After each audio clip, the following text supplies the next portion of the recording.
Good morning student, this is twinkle Kumar, mathematics teacher. उम्मीद करता हूँ आप सभी अच्छे होंगे, स्वस्थ होंगे। स्टूडेंट देखिए, आपकी जो क्लास चल रही थी अब तक, लास्ट क्लास में चैप्टर 2 कंप्लीट कर चुके हैं हम, जिसमें फ्रैक्शंस एंड डेसिमल है। वो चैप्टर थोड़ा बड़ा था, इस वजह से उन्होंने बहुत सारा टाइम लिया और बीच में थोड़ा बेटा आपके एडमिशन वगैरह के चक्कर में मैं बिजी भी था और थोड़ा वीडियो वगैरह के काम में बिजी हो जाता हूँ, तो इस वजह से बीच में आपकी क्लास भी 1-2 बार मिस हो गई, तो थोड़ा चैप्टर इस वजह से लेंदी हो गया बेटा। ठीक है, पूरा महीना से लग गया लगभग, बट डोंट वरी, सिलेबस कराना मेरा काम है, मैं पूरा कराऊंगा टाइम पे। और इस वजह से आपका चैप्टर 3 डाटा हैंडलिंग, और कायदे में देखा जाए तो ये चैप्टर आपके अप्रैल और मई में कंप्लीट हो जाने चाहिए थे, बट कोई बात नहीं, इट डजंट मैटर। आज से हम नया चैप्टर शुरुआत कर रहे हैं आपका डाटा हैंडलिंग।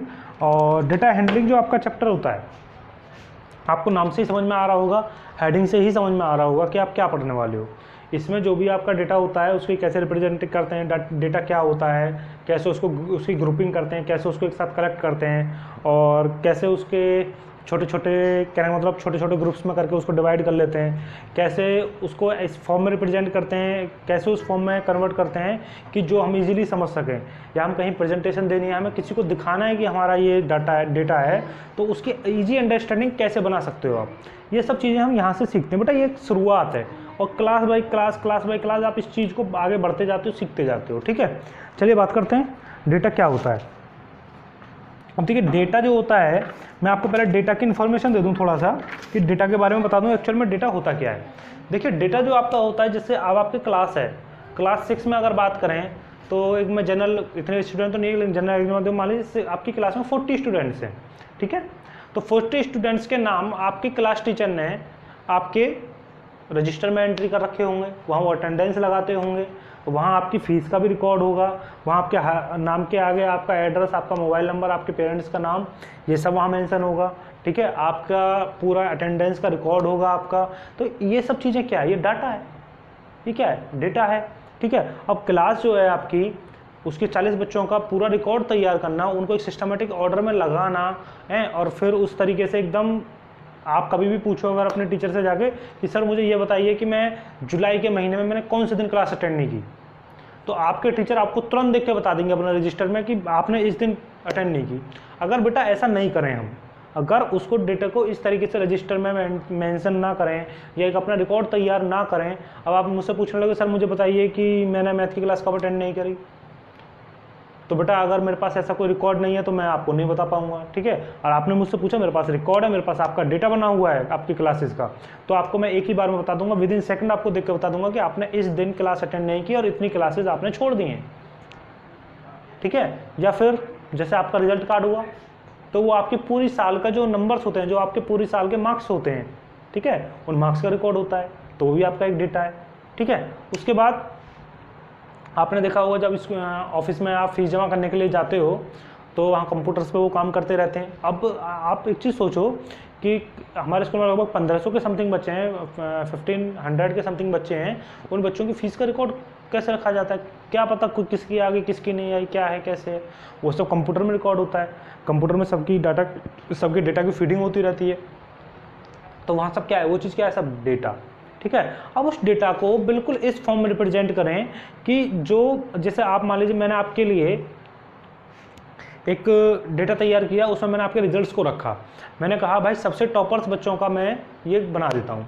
अब आपने कहा सर ऐसे तो हम भूल जाएंगे कि किसके, कहने का मतलब मैंने टॉपर से डाउन वाले बच्चों की लिस्ट बनानी शुरू करी, जिसके सबसे नंबर ज़्यादा हैं उसको सबसे ऊपर, इस तरीके से। या फिर ऐसे मैंने, अब मान लीजिए क्लास में 40 बच्चे हैं, तो 40 बच्चों का चलो ठीक है इजीली हो जाएगा, मैंने पूरे स्कूल का बनाना चाहा, तो पूरे स्कूल का तो मेंशन करना बड़ा कड़ा हो जाएगा। तो बेटा मैंने क्या काम किया, मैंने कहा ठीक है, हमारा यहाँ 70 नंबर का पेपर होता है, तो 70 नंबर के पेपर में मैं ऐसे बच्चों को बांट लेता हूँ जिनके 0 से लेकर 10 के बीच में है। ठीक, फिर ऐसे नंबर्स को, ऐसे बच्चों को उठा लेता हूँ जिनके 10 से लेकर 20 के बीच में है, फिर ऐसे स्टूडेंट्स को लेता हूँ जो 20 से 30 के बीच में है, फिर 30 से 40 वाले, फिर 40 से 50, 50 से 60, 60 से 70 वाले। और बेटा फिर मैंने उनका आपको रिप्रेजेंट करके दिखा दिया, एक बड़ा सा मैंने, किसी भी बार ग्राफ होते हैं कुछ हैं, वो आप उसमें 8th क्लास में जाकर पढ़ोगे, कुछ यहाँ भी पढ़ोगे, तो टेली मार्क्स वगैरह के रिप्रेजेंट के थ्रू मैंने उस चीज़ को एक अच्छा सा ग्राफ बनाया है, मैंने दिखाया, तो आपको नंबर तो देखने की जरूरत है ही नहीं, आपको नंबर तो देखने की जरूरत है नहीं, वहाँ आप उसकी जो हमारे बार ग्राफ वगैरह बने हुए होंगे या नंबर होंगे, वहाँ आपको एक ही बार में पता चल जाएगा कि भाई 0 से 10 तक के हमारे कितने बच्चे हैं। मान लो 50 बच्चे हैं तो 50 बच्चे उसके आगे लिखे हुए होंगे। आप विद इन सेकंड बस आपसे कोई क्वेश्चन करे कि इतने नंबर वाले कितने बच्चे हैं, आप तुरंत उस टेबल में देखोगे, तुरंत मुझे देख के बता दोगे जो मैं टेबल बनाऊंगा या ग्राफ बनाऊंगा। With in second question solve होने वाला है। अगर मैं आपसे वैसे अब ऐसे पूछने लगूँ बिना डाटे के, बिना रिकॉर्ड के, बिना कोई किसी रिप्रेजेंटेशन के, भाई बताइए हमारी क्लास में स्टूडेंट बताइए हमारी क्लास में हमारे स्कूल में सबसे ज़्यादा 50 से 60% वाले बच्चे हैं, 50 से 60 के बीच में जिनके नंबर आए हैं, अब वो कितने बच्चे हैं। अब आप सिर्फ हो जाने लगोगे, बोलेंगे सर हमें तो पता ही नहीं है किसके कितने नंबर हैं, हम कैसे किस किस क्लास में जाके ढूंढें, किस किस को ढूंढें। तो बिल्कुल सही बात है, आप तो एक दिन में भी नहीं कर पाओगे ये सब चीज़ें, हम भी नहीं कर पाएंगे एक दिन में पूरे सबका रिकॉर्ड इकट्ठा करो। लेकिन जब सारे लोग मिलकर काम करते हैं, जब उस रिकॉर्ड को हम तैयार करेंगे, अब आप ही ने मुझसे फ़ोन करके पूछा कि सर मुझे ये बताइए 50 से 60% वाले हमारी क्लास में कितने बच्चे हैं। बेटा जब मेरे पास रिकॉर्ड तैयार होगा, मेरा डेटा तैयार है, तो मैं विद इन सेकंड अपनी फाइल खोलूंगा या जहाँ भी मैंने सेव कर रखा है कंप्यूटर में, मोबाइल में, उसको खोलूंगा, मैं आपको विद इन सेकंड बता दूंगा कि 50 to 60 मार्क्स वाले मेरी क्लास में कितने हैं या मेरे स्कूल में कितने हैं। ठीक है, अच्छा अब उसके बाद ये डेटा हो गया आपका। अब जैसे मान लीजिए आपने आपके यहाँ जैसे आप महीने में आप अपनी डायरी बना रखी है कि आज मैं इतने पैसे खर्च करता हूँ, आज मैंने इतने पैसे की सेविंग की, या इतने रुपए मैंने खर्च किए, आज मैंने इतना ज़्यादा कर दिया, इतने कम किए, इतनी सेविंग कर ली, वो सब भी आप एक रिकॉर्ड बनाते हो, तो वो भी एक डेटा है। ठीक है, या मान लीजिए जैसे आपकी क्लास में मैं बच्चों के रोल नंबर के हिसाब से आपके नाम चढ़ाता हूँ, सबके रोल नंबर होते हैं, फिर सबके बच्चों के नाम होते हैं, तो वो भी एक डेटा है। ठीक है, तो अब मैं समझता हूँ डेटा आपको समझ में आ रहा होगा। कोई भी एक इन्फॉर्मेशन है उसको एक पर्टिकुलर वे में सिस्टमेटिक ऑर्डर में एकदम अरेंज करना या ग्रुपिंग करना उसकी, उसी को हम डेटा कहते हैं और उसी को अरेंजिंग ऑफ डाटा कहते हैं। ठीक है, अरेंजिंग ऑफ डेटा कहते हैं। तो ठीक है स्टूडेंट्स, अब थोड़ा सा मैं आपको एक आधा एग्जाम्पल दे के अच्छा सा बताता हूँ।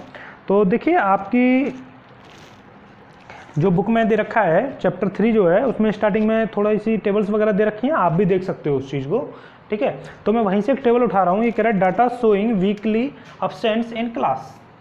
ठीक है, आपकी क्लास में कितने बच्चे, डाटा मैं लिख देता हूँ बेटा यहाँ, data showing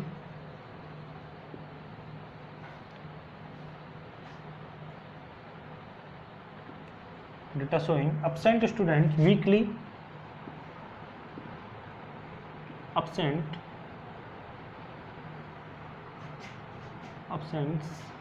students in your class।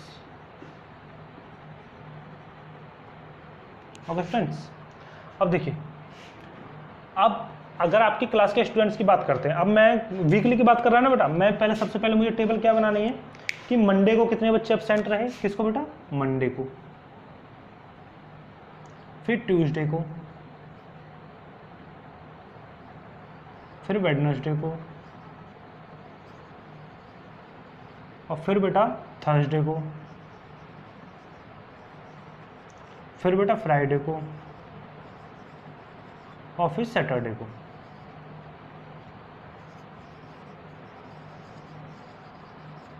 ठीक है, फिर बेटा सैटरडे को देखना है कितने बच्चे एब्सेंट रहे आपके। तो अब बेटा जरा मार्कर में एक सेकंड इंक डालूं, आप इतने इसको देखिए।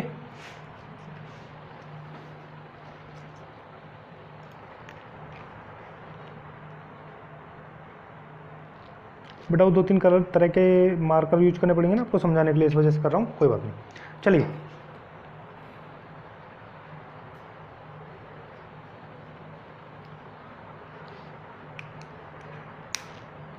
तो स्टूडेंट देखिए,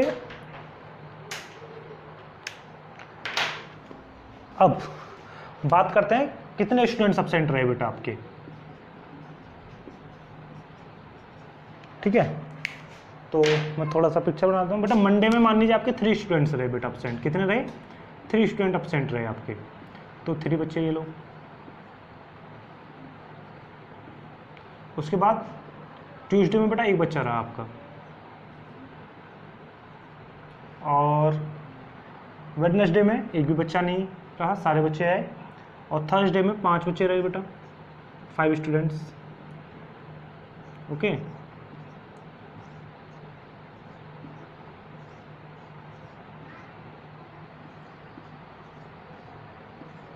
या 6 कर देते हैं, ये लीजिए।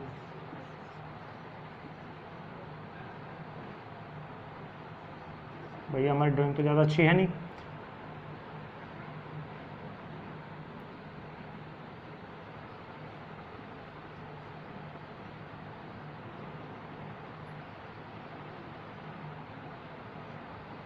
इस दिन बेटा 2 स्टूडेंट्स रहे।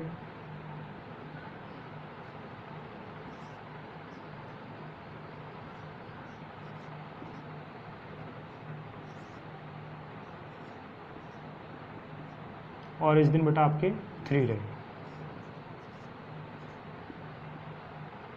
या 4 कर देते हैं।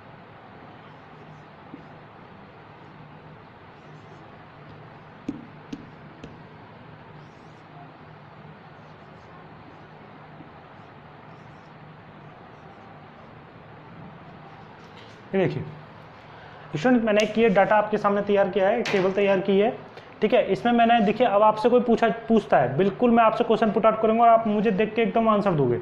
मैंने कहा थर्सडे को कितने बच्चे एब्सेंट रहे, मैंने आपसे पूछा क्वेश्चन थर्सडे को कितने स्टूडेंट्स एब्सेंट रहे, बट आप तुरंत देखोगे यहाँ 1 2 3 4 5 6, आपने काउंट कर दिया, 1 सेकंड में मुझे आंसर दे दिया 6, ठीक है। मैंने कहा आपसे भाई फ्राइडे को कितने बच्चे एब्सेंट रहे, कुछ नहीं, 2 बच्चे रहे, ओके। मैंने आपसे कहा मंडे को कितने बच्चे एब्सेंट रहे, 3 स्टूडेंट्स, ओके स्टूडेंट्स। और उसके बाद वेडनेसडे को कितने रहे, आप कहोगे सर सारे बच्चे आए थे, कोई बच्चा एब्सेंट नहीं था, क्यों, क्योंकि वहाँ कोई नंबर ही नहीं है, ठीक। अब सैटरडे को कितने बच्चे एब्सेंट रहे, 1 2 3 4। तो बेटा देखिए यहाँ अब आपको एक चीज़ समझ में आ रही होगी कि जैसे जैसे मैं क्वेश्चन पूछ रहा हूँ विद इन सेकेंड आपको आंसर सामने दिख रहा है। जैसे जैसे मैं आपसे क्वेश्चन पूछ रहा हूँ ऐसे ऐसे ही आपको आंसर विद इन सेकेंड सामने दिख रहा है, और आप विद इन सेकेंड आंसर दे रहे हो, ठीक है, आपसे विद इन सेकेंड आंसर मिल रहा है। तो अब इस चीज़ में जो हमने एक टेबल तैयार की बेटा, इसी को बोलते हैं डेटा। इसी को क्या बोलते हैं, डेटा। अब आपकी फीस का कलेक्शन हो जाए मान लीजिए, तो मैं यहाँ यस नो कर दूंगा, सभी के नाम लिखे हुए होंगे, यस नो। आप मुझसे पूछोगे कितने बच्चों की फीस आई है, मैं बता दूंगा इतने बच्चों की फीस आ गई। आपने पूछा सर कितने बच्चों की फीस रह गई है, मैं भैया इन बच्चों की फीस रह गई है, ये स्टूडेंट्स रह गए हैं अभी। तो एक डेटा जो कलेक्शन करने का होता है, डेटा जो हैंडलिंग होती है बेटा, वो यही होती है कि एक ऐसी सिंपलेस्ट फॉर्म में उसको रिप्रेजेंट करना कि जो विद इन सेकंड आप अपने आंसर्स दे सको, विद इन सेकंड आपकी अंडरस्टैंडिंग हो सके। सिर्फ और सिर्फ डाटा हैंडलिंग का इतना सा ऑब्जेक्टिव होता है हमारा, ठीक है। एक बार आप इसको अपनी कॉपी में बना लीजिए, उसके बाद नेक्स्ट बात करते हैं।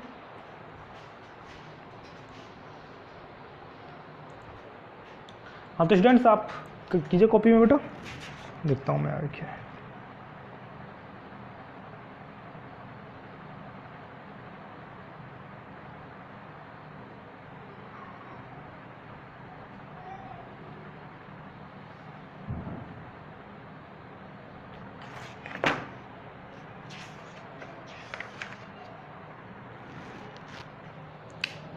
चलिए स्टूडेंट्स, आपने कर लिया होगा बेटा, मैं रफ कर देता हूँ।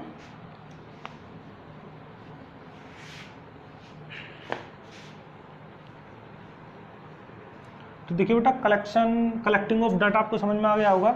ऑर्गेनाइजेशन ऑफ डाटा के बारे में थोड़ा सा, डाटा को कैसे जो हमें मान लीजिए, अब मैंने आपको सपोज कीजिए क्लास के 20 बच्चों के नाम दे दिए, ठीक है, और वो या मैं 20 बच्चों का रोल नंबर दे दिया ऐसे ही आपको, या और अच्छा एग्जाम्पल लें, हाँ मार्क्स का ले लेते हैं। मैंने भाई आपको 20 नंबर के मार्क्स, 20 बच्चों के मार्क्स दे दिए, ऐसे ही मैंने आपको दे दिए, और मैंने सीधा लिख दिया 20 बच्चों के मार्क्स मैं ऐसे लिखूंगा, 20 के या कम के जो भी है, और फिर आप उनको रोल नंबर के हिसाब से और नाम के हिसाब से आपको बताना है। तो अब देखिए, पहले मैं नंबर लिख देता हूँ, उसके बाद जैसे बेटा 23, 35, 48, 30, 25, 46, 25 and 46, 13, 27, 32, 38। कितने स्टूडेंट्स हो गए, 1 2 3 4 5 6 7 8 9 10। देखिए बेटा 10 स्टूडेंट्स के मार्क्स हैं, ये उनको 50 नंबर का कोई उनका पेपर हुआ, 50 मार्क्स का, उस 50 मार्क्स का पेपर हुआ, उनमें से ये ऑप्टेन मार्क्स जो है उनके बेटा इतने जो उनको नंबर टेस्ट पेपर में मिले। अब आपको नहीं पता चल रहा कि कौन से बच्चे के कितने मार्क्स हैं, किसी का कोई नाम नहीं, कोई रोल नंबर, बस नंबर की लिस्ट है आपके सामने, कुछ पता नहीं चल रहा। ठीक है। अब मैं क्या करूँगा, एक सिस्टमेटिक ऑर्डर में एक टेबल बनाऊंगा, उस टेबल के हिसाब से हम इन बच्चों को नंबर्स को प्रोवाइड करेंगे, फिर वहाँ से हम देखेंगे, ठीक है। तो मैं थोड़ा सा हेडिंग वगैरह डालूँ, उसके बाद बात करते हैं बेटा। तो बेटा यहाँ तो रखेंगे हम रोल नंबर, ठीक। उससे आगे वाले टर्म में रखेंगे बेटा नेम्स, और उसके बाद रखेंगे हम मार्क्स आउट ऑफ 50, और बस इतना ही है, ठीक है। तो रोल नंबर में बेटा 10 है, तो 1 to 10 लिख लेता हूँ। 1 2 3 4 5 6 7 8 9 10, ओके। अब बेटा यहाँ नेम लिखने हैं मुझे, तो नेम किस किस के, मान लीजिए अजय, अमन, फिर थर्ड पे किसका है बेटा, आशीष और दीप्ति। ये ना सोचें कि हमारी बुक से मैच कर देंगे, उससे क्लास से मैच करेंगे बेटा। और फैजल और गोविंद, ठीक, और जय और कविता और मनीषा और नीरज, ठीक है स्टूडेंट्स। ये देखिए अब मैंने नाम दे दिए स्टूडेंट्स के। अब नंबर ड्रॉ कर देते हैं। भाई अजय के कितने हैं, 23, बेटा ऐसे लिख दीजिए, आप ऐसे लिख लीजिए, कोई दिक्कत नहीं। 23 35 48 30 25, बेटा गोविंद को 46 और जय को 13 और इसको 27 32 और 38, मिल गया बेटा सभी को मार्क्स। अब देखिए, जब मैंने पहले आपको दिया था बिल्कुल सिंपल, ये आपको एक लाइन गिवन थी, यहाँ मैं आपसे पूछने लगूँ भैया किसके कितने मार्क्स हैं, किसी को कुछ नहीं पता। किसके ज़्यादा, सबसे ज़्यादा 48 मार्क्स मुझे दिख रहे हैं यहाँ, 48 मार्क्स किसके हैं सबसे ज़्यादा, नहीं पता। अब फिर मैंने क्या करा, एक रोल नंबर के हिसाब से बच्चों को अरेंज किया, बच्चों के नाम ये रहे, और फिर उसके हिसाब से मैंने आपको ये एक छोटा सा रिजल्ट कार्ड बना के दिया।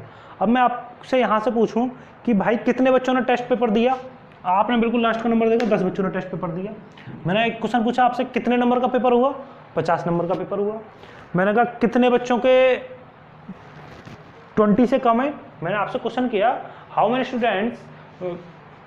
Many students who obtain marks less than 20। देखिए आप 20 से कम कितने वाले हैं भैया, एक ही स्टूडेंट है। कितने हैं, एक स्टूडेंट, आपने तुरंत देख के बता दिया। 20 से कम वाले कितने हैं भैया, एक स्टूडेंट, ये रहा, ठीक। अब मैंने कहा भाई ऐसे कितने बच्चे हैं जिनके 40 प्लस नंबर है, 40 प्लस मार्क्स हैं, ऐसे कितने स्टूडेंट्स हैं, 40 वालों को पकड़ लो। 1 2 2 स्टूडेंट्स हैं, आपका आंसर क्या आ गया, 2। अब मैंने आपसे कहा ऐसे कितने स्टूडेंट्स हैं जिनके 20 to 30 के बीच में नंबर लाइज करते हैं, ऐसे कितने स्टूडेंट्स हैं जिनके मार्क्स 20 to 30 तक है। तो आप देख लीजिए भैया 20 से 30 के बीच में 1, 30 वाला भी है, 2 3 स्टूडेंट्स हैं। मैंने अगला क्वेश्चन किया ऐसे कि सबसे हाईएस्ट नंबर किसके हैं, सबसे हाईएस्ट नंबर किसके हैं। अब मैंने आपसे ऐसा क्वेश्चन पूछा, आपने बोला सर आशीष के नंबर सबसे ज़्यादा हैं 48। आशीष के नंबर किसके सबसे ज़्यादा हैं 48। अब मैंने आपसे क्वेश्चन पूछा भाई सबसे कम नंबर किसके हैं, सबसे कम नंबर किससे हैं। आपने कहा सर आशीष के सबसे ज़्यादा हैं और जय के सबसे कम है, कितने नंबर, 13 मार्क्स। तो आप देखिए 1 मिनट में आंसर दे रहे हो, विदिन सेकंड आंसर दे रहे हो। मैंने कहा भाई दीप्ति के कितने नंबर है, मैंने आपसे क्वेश्चन पूछा दीप्ति के कितने नंबर है, तो आपने देखते बता दिया सर 30 मार्क्स। दीप्ति के कितने मार्क्स है, 30 मार्क्स, आपने देखते एकदम आंसर दिया मुझे। फिर मैंने आपसे क्वेश्चन पूछा भाई कविता के कितने मार्क्स हैं, आपने कहा सर 27, वेरी गुड। फिर यहाँ ऐसा भी क्वेश्चन बन सकता है कि अजय के अमन से कितने नंबर कम है, अजय के अमन के कितने नंबर कम है। अगर इसमें देखते हैं तो आपको तो पता नहीं पड़ेगा किसके, अजय कौन सा है, अमन कौन सा है, अजय के नंबर कौन से, अमन के नंबर कौन से हैं। तो यहाँ अगर बात करें बेटा सीधा सा आपको मैंने क्वेश्चन पूछा अजय के अमन से कितने नंबर कम है, तो आपने 35 में से 23 को माइनस किया तो कितना आया आपका बेटा, ये आ गया आपका 12। आपने कहा सर 12 नंबर कम है, मैंने कहा ठीक है 12 नंबर कम है। अब मैंने कहा भाई दीप्ति के मनीषा से कितने नंबर कम है, ठीक है, दीप्ति के मनीषा से कितने नंबर कम है, तो बेटा आपने 32 में से 30 को माइनस कर दिए, 2 नंबर कम है। या ऐसा पूछा मैंने कि मनीषा के दीप्ति से कितने नंबर ज़्यादा हैं, how many marks greater than Deepti, that of Deepti, तो आपने क्या कहा सर उसके 32 है उसके 30 है तो 2 मार्क्स ज़्यादा हैं। आप विद इन सेकेंड यहाँ आप आंसर दे रहे हो, लेकिन अगर इस फॉर्म में डाटा की बात करें तो ना तो आप आंसर दे पाओगे, ना आपको कुछ समझ में आएगा, आपको तो बस नंबर लिखे हुए दिखाई दे रहे हैं, इससे ज़्यादा आपको कुछ दिखाई नहीं दे रहा। तो बेटा इसी चीज़ को बोलते हैं organisation of data, organising of data, ठीक है। और इसी को अगर बात करें तो यही होता है डाटा हैंडलिंग, डाटा को हैंडल कर रहे हैं भाई, ठीक है। चलिए अब आगे बात करते हैं, थोड़ा सा आप नोट डाउन कर लीजिए, बेटा टेबल को अपनी बुक में बना लीजिए, कॉपी सॉरी नोटबुक में। अच्छा स्टूडेंट्स, उम्मीद करता हूँ आपने बना लिया होगा और आज की क्लास अच्छी भी रही और आप लोगों को समझ में भी आया होगा। तो कल और ऐसे ही इसी के बारे में थोड़ी नई चीज़ों के साथ मिलता हूँ आपको। और मैंने आपको डाटा हैंडलिंग का मतलब बता दिया है बेटा, ठीक है। और अब कल हमारा जो चलेगा वो टॉपिक है आपका अर्थमेटिक मीन, ठीक है। ये डेटा के बारे में थोड़ी सा मैंने इंट्रोडक्शन करा दिया है आपको, लेकिन ये सब चीज़ें अभी हम थोड़ी सी आगे पढ़ेंगे, उससे पहले मीन मीडियन मोड पढ़ेंगे, ठीक है। यानी कि अर्थमेटिक मीन मीडियन मोड, उसके बाद में कहीं जाके हम टेलीमार्क्स वगैरह पे और इन चीज़ों को लाइज करेंगे। तो कल से हमारा नया टॉपिक शुरू होगा, अर्थ मीन, फिर मीडियन, फिर मोड, फिर उसके बाद में कहीं जाके ऐसी टेबल्स को हम पढ़ेंगे। लेकिन मैंने आपको चैप्टर के बारे में, चैप्टर में क्या पढ़ने वाले हैं वो पूरा मैंने आपसे एक्सप्लेन कर दिया है। और आज के लिए इतना ही रखते हैं स्टूडेंट्स, थैंक यू।